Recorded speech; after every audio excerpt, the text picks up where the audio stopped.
Press the latch under the tray, then pull out the tray. Twist the spring. Then you can pull out the spring. You can see the spring buckle here. To install the spring, we first align the end of the spring to the gap below the buckle. Put on the spring, then quickly rotate it. To change the tray, we lift the tray with both hands and slowly pull it out. At this time, we notice that there is a power cord behind the tray. We must pull out the power cord first. Press the power cord buckle. Pull out the power cord. Then take tray out.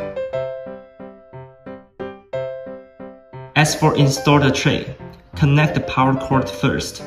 Then put on the tray.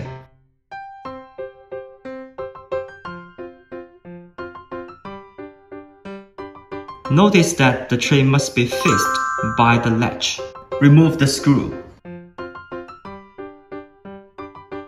Pull out the power cable. Pull out the motor upward. The motor is removed.